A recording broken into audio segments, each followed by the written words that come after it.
Hello friends, welcome to teachers empire. आज के इस वीडियो लेक्चर में मैं फिर से डिस्कस करूंगा आपके उत्तराखंड एलटी इंग्लिश के एग्जाम के कुछ क्वेश्चंस को।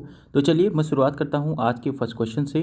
फर्स्ट क्वेश्चन है, who is known for the Wessex novel. Options आपको दिए गए हैं, Walter Scott, George Meredith, Anthony Trollope या थॉमस हार्डी। इसका सही आंसर है वेसेक्स नोवेल के लिए हम लोग किसे जानते हैं, आपका थॉमस हार्डी यानी ऑप्शन नंबर डी को। बात अगर करूं मैं ऑप्शन नंबर ए यानी वॉल्टर स्कॉट की, तो इन्हें हम फादर ऑफ हिस्टोरिकल नोवेल कहते हैं और इन्होंने इवान हो नाम का एक फेमस वर्क लिखा था। IVANHOE, इवान हो नाम का इन्होंने एक फेमस वर्क लिखा था। दूसरी बात, वॉल्टर स्कॉट एक स्कॉटिश राइटर हैं, इंग्लिश राइटर नहीं हैं। बात अगर करूं ऑप्शन नंबर बी यानी एंटोनी ट्रोलोप की, तो ये भी आपके विक्टोरियन एज के ही राइटर हैं, एंटोनी ट्रोलोप। एंटोनी ट्रोलोप की अगर बात करूं तो इनका एक सीरीज ऑफ नोवेल जो कि बहुत ही फेमस है, जिसका नाम है आपका क्रॉनिकल्स ऑफ बार्सेस्टायर। क्रॉनिकल ऑफ बार्सेस्टायर्स करके इनका एक वर्क है, किसका, एंटोनी ट्रोलोप का। अगर बात करूं ऑप्शन नंबर डी यानी थॉमस हार्डी की, जिन्हें कि आपको वेसेक्स नोवेल, इनका एक फिक्शनल प्लेस जो है इनका वो वेसेक्स है। और थॉमस हार्डी भी आपका बिलोंग करते हैं किससे, विक्टोरियन एज से। इसका सिंपल सा मतलब ये हुआ, एंटोनी ट्रोलोप, जॉर्ज मेरेडिथ और थॉमस हार्डी, ये तीनों ही राइटर आपके विक्टोरियन एज के राइटर हैं। विक्टोरियन एज का मतलब होता है 1837 से लेकर के 1901 के स्पैम के बीच में ये राइटर्स आते हैं। बात करूं ए यानी वॉल्टर स्कॉट की, तो मैंने आपको बताया ये इंग्लिश राइटर नहीं है, ये एक स्कॉटिश राइटर हैं। नेक्स्ट क्वेश्चन है question number 32, reading is his favourite passion, the underline word here act as. Options आपको दिए गए हैं, past participle, present participle, gerund या पार्टिसिपल एडजेक्टिव। इसका सही आंसर है आपका ऑप्शन नंबर सी, यानी ये जो है आपका जिरंड, इसका सही आंसर है reading is his favourite passion. Gerund वहाँ पे होता है जहाँ पे आपको जो ING फॉर्म होती है वो आपका नाउन का काम करती है, उसी को हम लोग क्या बोलते हैं, आपका जिरंड कहते हैं। और जिरंड हम कैसे निकालते हैं, आप अगर पीछे वाली वर्ब से जब आप वर्ड का आंसर पूछेंगे तो आपका आंसर निकलना चाहिए। जैसे reading is his favourite passion, what is his favourite passion, reading, तो इसका सही आंसर होगा आपका जिरंड। अगर मैं बात करूं अदर एडजेक्टिव्स की, तो यहाँ पे ऑप्शन नंबर डी यानी जो पार्टिसिपल एडजेक्टिव दिया है, इस पार्टिसिपल एडजेक्टिव के दो पार्ट होते हैं। पहला पार्ट होता है आपका पास्ट पार्टिसिपल, दूसरा पार्ट होता है आपका प्रेजेंट पार्टिसिपल। इसका मतलब आप क्या समझे, यानी पास्ट जो पार्टिसिपल एडजेक्टिव है, इसके दो पार्ट कौन कौन से होते हैं, एक तो होता है आपका प्रेजेंट पार्टिसिपल और दूसरा होता है आपका पास्ट पार्टिसिपल। इसमें जो प्रेजेंट पार्टिसिपल का मतलब होता है जो आपकी कंटिन्यूस फॉर्म होती है यानी ING वाली, और पास्ट पार्टिसिपल का मतलब होता है जो आपकी सेकंड फॉर्म होती है यानी ED वाली। जैसे अगर प्रेजेंट पास्ट पार्टिसिपल की बात करूं तो एक्साइटेड, EXITED, एक्साइटेड, ये कौन सी फॉर्म हुई, पास्ट पार्टिसिपल। प्रेजेंट पार्टिसिपल की बात करूं तो एक्साइटिंग, EXCITING, ये कौन सी हुई, प्रेजेंट पार्टिसिपल। ऐसे ही अगर मैं आपसे बोलूँ सरप्राइज्ड, सरप्राइज्ड कौन सी फॉर्म हुई, पास्ट पार्टिसिपल। लेकिन अगर मैं बोलूँ आपसे सरप्राइजिंग, तो ये कौन सी फॉर्म हुई आपकी, प्रेजेंट पार्टिसिपल। उम्मीद है आप चीज़ें समझ रहे होंगे। अगेन आई रिपीट, बेसिक चीज़ें आपने ध्यान रखनी है इंग्लिश ग्रामर में। प्रेजेंट पार्टिसिपल का मतलब होता है आपका कंटिन्यूस फॉर्म। कौन सी फॉर्म, continuous form of the tense is known as present participle. और ये बिना बी की फॉर्म के नहीं आती है, यानी जैसे अगर मैं कहूँ I am reading, I am reading, ये किसका एग्जाम्पल है, प्रेजेंट पार्टिसिपल का। लेकिन आप ध्यान देख रहे होंगे यहाँ पे रीडिंग से पहले बी की फॉर्म यानी एम आ रही है, तो ये हुआ आपका प्रेजेंट पार्टिसिपल। नेक्स्ट आता है आपका पास्ट पार्टिसिपल का। अगर मैं आपको एग्जाम्पल दूँ, she has finished the book, she has finished the book, या we have seen the movie, ये किसके एग्जाम्पल हैं, पास्ट पार्टिसिपल के। पास्ट पार्टिसिपल का मतलब क्या होता है आपका, प्रेजेंट परफेक्ट टेंस। कौन सा, प्रेजेंट परफेक्ट टेंस में ये आपको सेंटेंस देखने को मिलेगा, उसी को हम लोग पास्ट पार्टिसिपल कहते हैं। और ये बिना हैव की फॉर्म के नहीं आएगा। जैसे मैंने आपको एग्जाम्पल दिया, we have seen the movie, ये आपका पास्ट पार्टिसिपल का एग्जाम्पल है। बढ़ता हूँ आपका नेक्स्ट क्वेश्चन यानी क्वेश्चन नंबर 33। वीडियो अगर आपको पसंद आ रहा है तो आप लाइक करेंगे, जिस हिसाब से आपके शेयर होंगे उसी हिसाब से नेक्स्ट वीडियो में जल्दी से जल्दी लाऊंगा। बढ़ता हूँ 33, the guide was published in. Options आपको दिए गए हैं 1956, 1958, 1957 या 1959। इसका जो करेक्ट आंसर है 1958 में द गाइड नाम का नोवेल पब्लिश हुआ था। बात अगर करूँ मैं द गाइड की, तो ये किसने लिखा था, आपका RK नारायण ने लिखा था। किसने लिखा था, RK नारायण ने। और RK नारायण का पूरा नाम क्या है, रासीपुरम कृष्णास्वामी अय्यर नारायण, ये RK नारायण का पूरा नाम भी पूछा जाता है।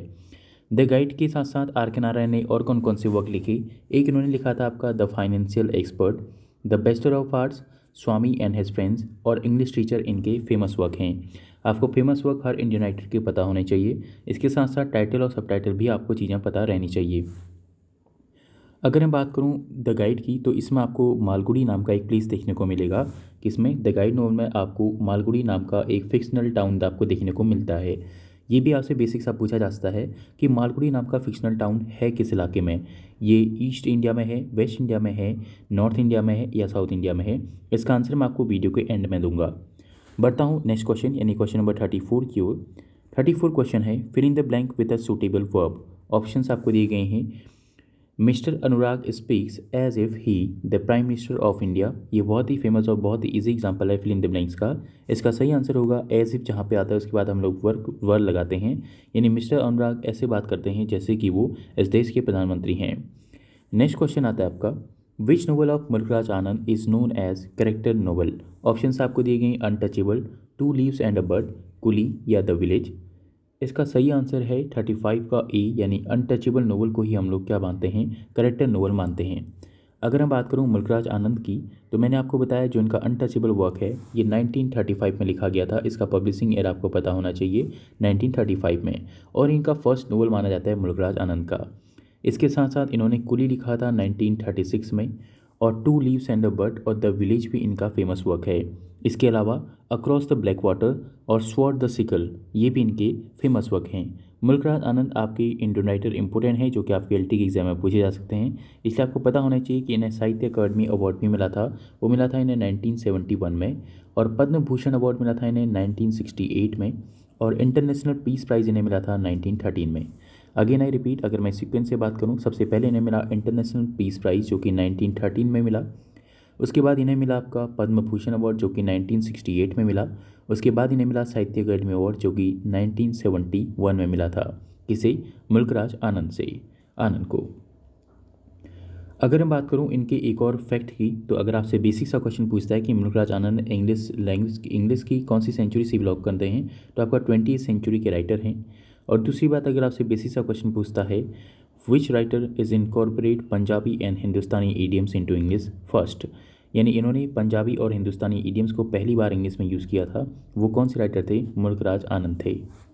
नेक्स्ट क्वेश्चन की ओर बढ़ता हूँ। नेक्स्ट क्वेश्चन है, one who lives a full pleasure and fun called a. One word substitution से और फ्रेजेस से और कलेक्शन ऑफ थिंग्स से भी आपके क्वेश्चन बनते हैं। उसी का एक क्वेश्चन है, one who lives a life full of pleasure and fun is called a. Hedonist, harbinger, humbug या हस्पेरस। इसका सही आंसर होगा ऑप्शन नंबर ए, यानी हेडोनिस्ट। इसको हम लोग शुद्ध हिंदी में बोलते हैं सुखवादी जो इंसान होता है, जो यानी बहुत मज़े में ज़िंदगी को जीता है, उसी को हम लोग बोलते हैं हेडोनिस्ट। ऑप्शन नंबर बी यानी हम्बर्ग की बात करूं, इसका मतलब होता है शुद्ध हिंदी में पाखंडी, ठीक है, जिसे आप लोग हाइपोक्रेसी भी बोलते हैं, यानी जो आदमी दिखावा करता है उसी को हम लोग बोलते हैं आपका हम्बर्ग, ठीक है। इसको हम लोग स्ट्रेटिज्म के नाम से भी जानते हैं, STRATAGEM, स्ट्रेटिज्म भी हम इसे बोलते हैं।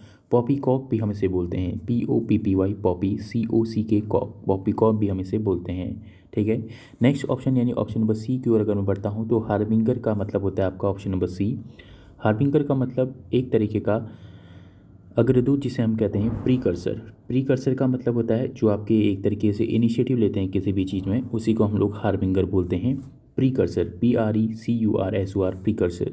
ऑप्शन नंबर डी यानी हेस्पेरस की बात करूं, तो ये एक तरीके का इवनिंग स्टार है, यानी इवनिंग स्टार या आप शुक्र तारा भी इसे आप हिंदी में कहते हैं। नेक्स्ट क्वेश्चन है question number 37, the line they also serve who stand and wait अगर in which poem of Milton. Options आपको दिए गए हैं, paradise lost, on his blindness, when the assault intended to the city या paradise regain.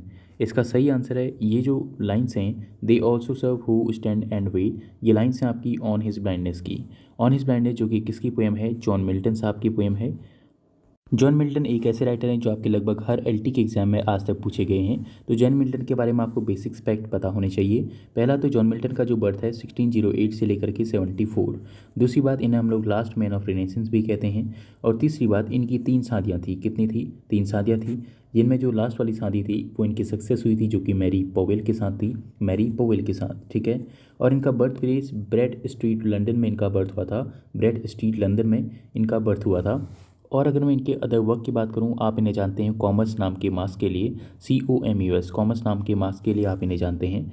इसके साथ साथ जो आपके वर्क लिखे गए हैं, ये सभी work paradise lost, on his blindness, when the soul intended और पैराडाइज रिगेन, ये सभी वर्क हैं आपके जॉन मिल्टन के। अगर मैं बात करूं इनके ऑप्शन नंबर ए यानी पैराडाइज लॉस्ट की, तो पैराडाइज लॉस्ट का आपको जॉनर पता होना चाहिए। जो पैराडाइज लॉस्ट है वो एक क्या है आपका एपिक है, यानी एक महाकाव्य है पैराडाइज लॉस्ट, जो कि कब लिखा गया था 1667 में लिखा गया था। और ये ओरिजिनली पब्लिश हुआ था आपका 10 बुक्स में यानी 10 बुक्स में। और लिखा कब गया था, मोस्ट इंपॉर्टेंट है 1667। दूसरा इंपॉर्टेंट फैक्ट ये है कि ये कौन से वर्ड्स में लिखा गया, फ्री वर्ड्स में या ब्लैंक वर्ड्स में, ये आप मुझे कमेंट करके बताएंगे। बात अगर करूँ ऑप्शन नंबर सी यानी ऑन हिज ब्लाइंडनेस की, तो ये भी इनकी एक पोएम है। पोएम में कौन सी पोएम है, सोनेट है, SONNET सोनेट। और किस तरीके की सोनेट है, पेट्रार्चन सोनेट है ऑन हिज ब्लाइंडनेस। और ये जो थी ये आपका लिखी गई थी आपका एक तरीके से पेट्रार्चन सोनेट, यानी इसकी जो रैम स्कीम होती है अब्बा अब्बा CDE वाली फॉर्म में इसे लिखा गया था। ठीक है, अब आप मुझे कमेंट में एक और चीज़ का आंसर देखें कि जो मिल्टन ब्लाइंड हुए थे वो कितने साल की एज में इन्हें ब्लाइंड हुए थे, कौन, जॉन मिल्टन साहब। अगर मैं बात करूं इनके ऑप्शन नंबर बी यानी when the assault was intended to the city की, तो ये भी एक तरीके की आपकी पोएम है। और पोएम में ये भी क्या है, एक सोनेट है। कैसी है, सोनेट। सोनेट का मतलब क्या होता है आपका 14 लाइन्स की जो पोएम होती है उसे हम लोग आपका सोनेट कहते हैं। तो ये भी एक क्या है आपका सोनेट है। इसकी भी राइम स्कीम कौन सी है, अब्बा अब्बा CDE करके इसकी राइम स्कीम है। बात अगर करूँ पैराडाइज रीगेन की, तो इससे इम्पोर्टेंट एक क्वेश्चन बनता है कि पैराडाइज रीगेन कब आया था। तो इसका सही आंसर होगा जो आपका पैराडाइज रीगेन है वो आया था आपका 1671 में। कब आया था, 1671 में पैराडाइज रीगेन आपका आता है। और दूसरी बात, जो आपका पैराडाइज रीगेन है इसके साथ एक क्लोजेड ड्रामा भी ऐड है जिसे हम लोग सैमसंग एगोनिस्ट के नाम से जानते हैं। वो किस पोएम के साथ ऐड है, पैराडाइज रीगेन के साथ ऐड है। बेसिक सा क्वेश्चन, ये पैराडाइज रीगेन कौन से वर्ड्स में लिखा गया है, ब्लैंक वर्ड्स में लिखा गया है। उम्मीद है आपको चीज़ें समझ में आ रही होंगी। अगर आपको लगता है कि आपको यहाँ से कुछ भी समझ में आ रहा है, 1% भी आपको चीज़ें समझ में आ रही हैं और मेरी मेहनत आपको थोड़ा बहुत सही लग रही है, तो आप वीडियो को छोटा करेंगे और लाइक करेंगे और जितना हो सकता है आप शेयर करेंगे। अगर इस वीडियो से मुझे 5 शेयर मिलते हैं तो आपके लिए मैं फिर से आगे के भी जो सारे क्वेश्चन हैं ऑप्शन वाइज मैं आपके डिस्कस करूँगा। ठीक है, बढ़ता हूँ अपने नेक्स्ट क्वेश्चन यानी क्वेश्चन नंबर 38 की ओर। क्वेश्चन नंबर 38 है, who among the following is considered as the first real poet of democracy. Options आपको दिए गए हैं, Walt Whitman, William Wordsworth, T.S. Eliot या एमिली डिकिंसन। ये क्वेश्चन दिखाता है कि आपके LT के एग्जाम में अमेरिकन राइटर से भी क्वेश्चन पूछे जाएंगे। ये एक हमारा बैच है साथियों जो कि आपका अक्टूबर से स्टार्ट हो चुका है। इसमें लगभग 11 से 12 क्लासेस आपकी हो चुकी हैं, जिसमें आपको ऐसे ही LT पर बेस्ड और कुमाऊं यूनिवर्सिटी और अदर यूनिवर्सिटी पे बेस्ड ही आपको 10 MCQ आपको डेली कराई जाएंगे। और इसके आपको लगभग 50 क्लासेस LT के पेपर होने से 1 महीने पहले तक आपको प्रोवाइड करा दी जाएंगी। 50 से ज़्यादा ही क्लासेस में इसमें होंगी। इसका मतलब क्या हुआ, 10 MCQ एक दिन के, मतलब उसके मैं 4 ऑप्शन पर डिस्कस करूँगा और उन 4 ऑप्शन के बारे में 2-2, 3-3 पॉइंट्स में जरूर बताऊँगा। यानी आपके लगभग एक दिन में आपको 150 से 200 फैक्ट आपके रिवाइज होते जाएंगे। ठीक है, और इसीलिए आप इस बैच को जितना जल्दी हो सकता है आप जब चाहें आप तब ज्वाइन कर सकते हैं। जब भी आप तक ये वीडियो पहुँच जाए तब भी आप इस कोर्स पे आप इस नंबर पे व्हाट्सएप करके अपने फ़ीस पेमेंट करके, फ़ीस इस कोर्स की टोटल 2000 रुपये है। यानी आपको 50 से ज़्यादा वीडियोज़ मिलेंगी और पूरी ही कोर्स की फ़ीस आपका 2000 रुपये है। और बाद में जो भी आपका वीडियो का सोल्यूशन होगा वो आपको PDF मॉक टेस्ट की फॉर्म में भी आपको दिए जाएंगे। चलिए अब मैं बढ़ता हूँ अपने क्वेश्चन की ओर। क्वेश्चन है था आपका, थोड़ा सा आप रुक जाएंगे, किसे हम लोग first real poet of democracy कहते हैं। इसका सही आंसर है ऑप्शन नंबर ए यानी वॉल्ट विटमैन को हम लोग पोएट ऑफ डेमोक्रेसी कहते हैं। अगर मैं बात करूँ ये सारे ऑप्शंस की जो आपको यहाँ पे दिख रहे हैं, वॉल्ट विटमैन और एमिली डिकिंसन, ये 2 राइटर आपके अमेरिकन राइटर हैं। ये बेसिक चीज़ें आपको पता होनी चाहिए LT के एग्जाम के लिए जो मैं आपको बता रहा हूँ। वॉल्ट विटमैन और एमिली डिकिंसन ये दोनों अमेरिकन राइटर हैं। T.S. इलियट और विलियम वर्ड्सवर्थ ये दोनों क्या हैं, इंग्लिश राइटर हैं। वो बात अलग है, T.S. इलियट को हम लोग एंग्लो अमेरिकन राइटर में भी कंसिडर करते हैं, लेकिन T.S. इलियट और William Wordsworth purely American writer नहीं है। विलियम वर्ड्सवर्थ तो इंग्लिश राइटर हैं, ऐसे T.S. इलियट भी आपके इंग्लिश राइटर हैं। अगर मैं बात करूँ इनकी सेंचुरी की, तो विलियम वर्ड्सवर्थ आपके रोमांटिक एज के राइटर हैं और T.S. इलियट किस एज के राइटर हैं, आपके मॉडर्न एज यानी 20वीं सेंचुरी के राइटर हैं। और विलियम वर्ड्सवर्थ जो कि आपको पता है किस में गिने जाते हैं, first age of romantic age में आपको इन्हें गिना जाता है कि नहीं, विलियम वर्ड्सवर्थ को। अगर मैं बात करूं ऑप्शन नंबर ए यानी आपका वॉल्ट विटमैन की, तो वॉल्ट विटमैन का लाइफ स्पैन आपसे पूछा जा सकता है। बेसिक सी चीज़ है, 1819 से लेकर के 1892 इनका लाइफ स्पैन है। दूसरी बात, ये लीव्स ऑफ ग्रास के लिए हम लोग इन्हें जानते हैं, LEAVS लीव्स ऑफ ग्रास के लिए हम लोग इन्हें जानते हैं। और तीसरी बात यह है, इन्होंने अब्राहम लिंकन के ऊपर एलिजीज लिखी थी, जिन्हें बहुत फेमस एलिजी है when lilacs last in the dooryard bloom. और जो इनका लीव्स ऑफ ग्रास नाम की जो पोएम है, ये इनकी सॉन्ग ऑफ माई सेल्फ नाम के कलेक्शन में पब्लिश हुई थी। दूसरा, इनका एक ड्रम टैप्स नाम की भी इनका एक कलेक्शन है, DRUM ड्रम टैप्स, ये भी इनका एक कलेक्शन है। और दूसरा, इन्हें वॉल्ट व्हिटमन को फादर ऑफ रिवर्स भी कहीं कहीं पे कहा जाता है। बात अगर करूँ मैं ऑप्शन नंबर सी यानी विलियम वर्ड्सवर्थ की, तो आपको पता है रोमांटिक एज के राइटर हैं और टिंटन एबी इनकी फेमस पोएम है। इसके साथ साथ माइकल नाम की भी पोएम लिखी थी किसने, विलियम वर्ड्सवर्थ ने। और विलियम वर्ड्सवर्थ को हम लोग लेक पोएट के नाम से भी जानते हैं। और विलियम वर्ड्सवर्थ को आप एक बहुत ही फेमस बैलेट के लिए जानते हैं जिसे आप लोग द सोलिटरी रिपर कहते हैं। क्या कहते हैं, द सोलिटरी रिपर कहते हैं, ठीक है। बैलेट का मतलब क्या होता है, फोक पोएम। बढ़ता हूँ नेक्स्ट ऑप्शन नंबर बी यानी टी.एस. एलियट की जो कि 20वीं सेंचुरी के राइटर हैं। द वेस्टलैंड के लिए आप इन्हें जानते हैं जो कि 5 पार्ट में लिखी गई थी। यानी फर्स्ट पार्ट हमने आपको याद रखा था BGFEW करके, ये आपकी 5 पार्ट में लिखी गई है। कौन सी poem, the waste land poem. Love song of J Alfred Prufrock भी इनकी एक फेमस पोएम है। अगर मैं बात करूं ऑप्शन नंबर डी यानी एमिली डिकिंसन की, तो एमिली डिकिंसन भी एक अमेरिकन राइटर हैं जैसा मैंने आपको बताया। एमिली डिकिंसन जाने जाते हैं अपने एक वर्क के लिए क्योंकि ये हमेशा पोइट्री में डैश का यूज़ किया करते थे और इन्हें हम लोग क्या बोलते हैं, एक गार्डनिंग का भी शौक ही रखते थे। तो who is shocking of the gardening, यानी जो आपका गार्डनिंग का शौक रखने वाले अमेरिकन राइटर कौन से थे आपके, एमिली डिकिंसन थे। एमिली डिकिंसन भी आपके 2 इंग्लिश राइटर जैसा कि पी.बी. शेली और जॉन कीट्स, ये दोनों में क्या सिमिलर बात है कि इन दोनों के जो वर्क्स थे ज़्यादातर वो इनकी डेथ के बाद पब्लिश हुए थे। किस किस के बताया मैंने, पी.बी. शेली और जॉन कीट्स के। ऐसे ही एमिली डिकिंसन के वर्क भी इनकी डेथ के बाद पब्लिश हुए थे। एमिली डिकिंसन के फेमस वर्क की अगर मैं बात करूँ, सक्सेस इन काउंटेड स्वीटेस्ट के लिए हम लोग एमिली डिकिंसन को जानते हैं। किस वर्क के लिए, सक्सेस इज काउंटेड स्वीटेस्ट के लिए। क्वेश्चन नंबर 39 है, which is the autobiographical novel by Mulk Raj Anand. Options आपको दिए गए हैं, two leaves and a bird, untouchable, morning face और कुली। इसका सही आंसर है आपका ऑप्शन नंबर बी यानी मॉर्निंग फेस। आज की वीडियो में मैं इसे डिटेल में डिस्कस नहीं करूंगा। वीडियो में शेयर अच्छे हुए और लाइक्स अच्छे हुए तो जरूर मैं आपके लिए नेक्स्ट वीडियो फिर से लेके आऊँगा इसी तरीके से। Thanks for watching this video. और जिन्हें भी बैच ज्वाइन करना है आप दिए गए नंबर्स पर कॉल कर सकते हैं। 7906636856 मेरा नंबर है। Thank you for watching this video.